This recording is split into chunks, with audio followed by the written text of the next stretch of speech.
जय श्री कृष्ण मित्रों, आज हम पृष्ठ संख्या 221 आरंभ कर रहे हैं।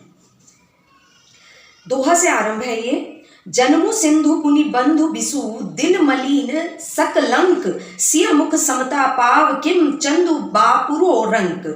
खारे समुद्र में तो इसका जन्म, फिर उसी समुद्र से उत्पन्न होने के कारण विष इसका भाई, दिन में यह मलिन शोभाहीन निस्तेज रहता है और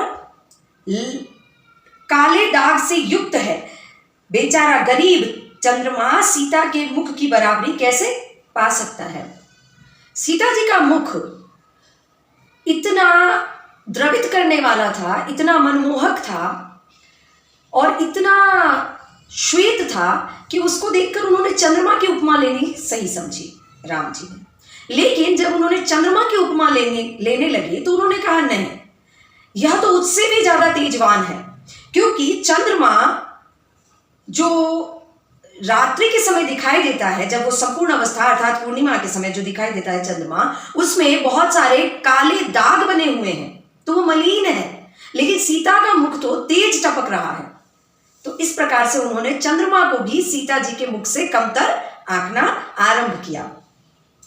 घटई बढ़ई बिरहनी दुखदाई ग्रसह राहु निज संगी संधि पाई कोक शोक प्रद पंकज द्रोही अब गुण बहुत चंद्रमा तो ही। फिर यह घटता बढ़ता भी है और बिहरणी स्त्रियों को दुख देने वाला है। राहु अपनी संधि में पाकर इसे ग्रास कर लेता है।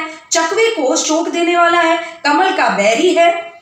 हे चंद्रमा, तुझसे बहुत सारे अवगुण हैं जो सीता में नहीं है। चंद्रमा में बहुत सारे अवगुण हैं, लेकिन हमारी सीता जानकी जी में ऐसे कुछ भी अवगुण नहीं है। बेदे ही मुख पट तर दिन्हे दोई दोसु बड़ अनुचित किन्हे सिया मुख छवि विधु ब्याज बखानी गुरु पहि चले निशा बड़ी जानी। अतः जानकी के मुख की तुझसे उपमा देने में बड़ा अनुचित कर्म कर दिया है, दोष लग गया है। इस प्रकार चंद्रमा के बहाने सीता के मुख की छवि का वर्णन करके बड़ी रात्रि हो गई। जान वे गुरु के पास चले गए। पूरा दिन उनके बारे में सोचा, रात्रि हो गई है, अब वो गुरु के पास गए। उन्हें ध्यान आया कि मैंने सीता के बारे में इतना लंबे समय से सोच रहा हूं, अब गुरु की सेवा का समय हो गया है।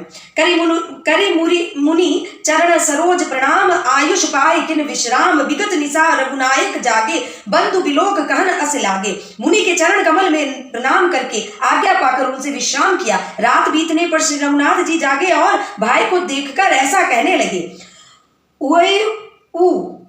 अरुण अवलोह कहु तात पंकज कोक लोक सुखदाता बोले लग्न जोरी जुरी जुग पानी प्रभु प्रभाव सूचक मृदुवानी। हे तात, देखो कमल चक्रवाक और समस्त संसार को सुख देने वाला अरुणोदय हुआ है, अर्थात सूर्योदय हो चुका है। लक्ष्मण जी दोनों हाथ जोड़कर प्रभु के प्रभाव को सूचित करने वाले कोमल वाली से बोले। दोहा है। अरुणोदय सकुचे कुमुद उडगन ज्योति मलिन जिमि तुम्हार आगमन सुनि भय निपपति बलहीन। अरुणोदय उदय होने से कुमुदनी सपचा गई है और तारागण का प्रकाश फीका पड़ गया है। जिस प्रकार आपके आना सुनकर सब राजा बलहीन हो गए हैं। अब देखिए, वो धनुष युद्ध के विषय में बात करते करते लक्ष्मण जी इस प्रकार राम जी को कह रहे हैं कि आपके आगमन से जो और भी युद्ध में प्रतिस्पर्धा करने आए हैं वो बलहीन होते जा रहे हैं या हो गए हैं।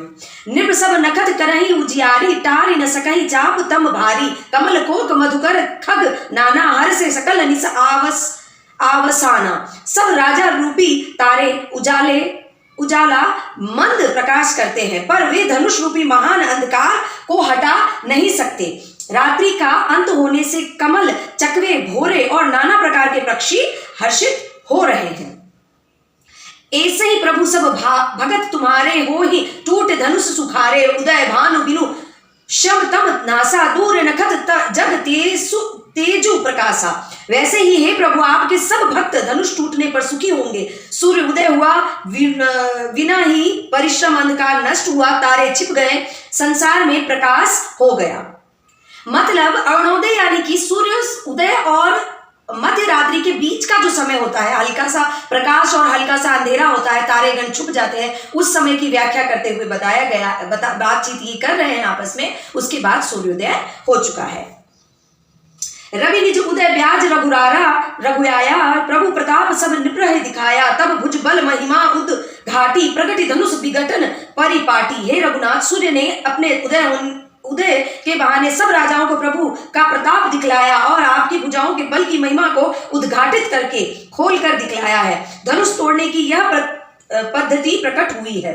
आपके प्रताप को यह सूर्य बता रहा है। बंधु बचन सुनी प्रभु मुस्काने, हो सूचि सहज पुनीत नहाने, नित्य क्रिया करी गुरु पाई आए, चरण सरोज सुभग सिर नहाए। भाई के वचन सुनकर प्रभु मुस्कुराए।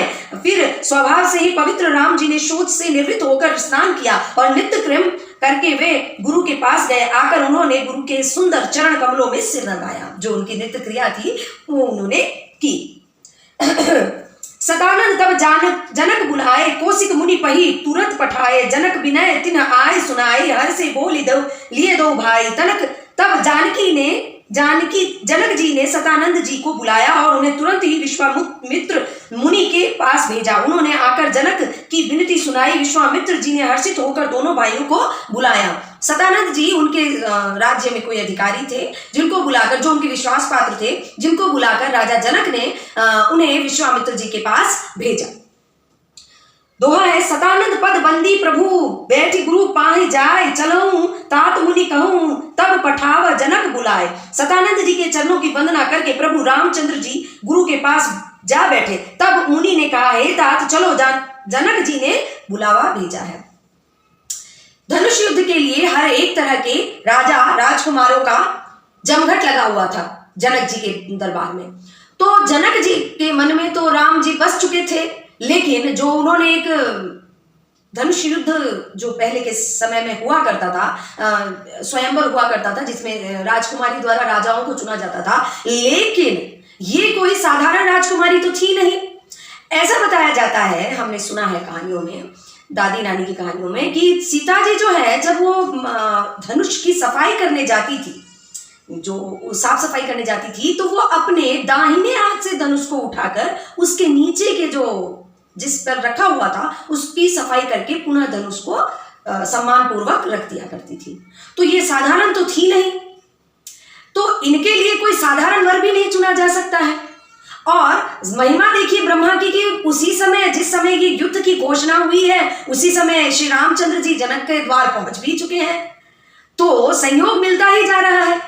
तो मैंने जैसा बताया आपको, स्वयंवर हुआ करता था, तो साधारण स्वयंवर हुआ करता था, राजकुमारी द्वारा किसी भी राजा या राजकुमार को चुन लिया जाता था। लेकिन यहाँ पर असाधारण स्त्री के लिए असाधारण पुरुष चाहिए।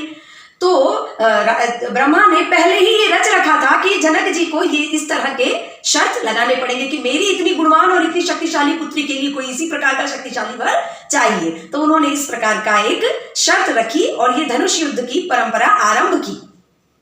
अब ये प्रतिज्ञा ली, माफ कीजिएगा, प्रतिज्ञा ली। अब इसको पूरा करने के लिए रामचंद्र जी को और लक्ष्मण जी को विश्वामित्र के वहां पर बुलावा भेजा गया, उनके विश्वास पात्र सतानंद जी के द्वारा।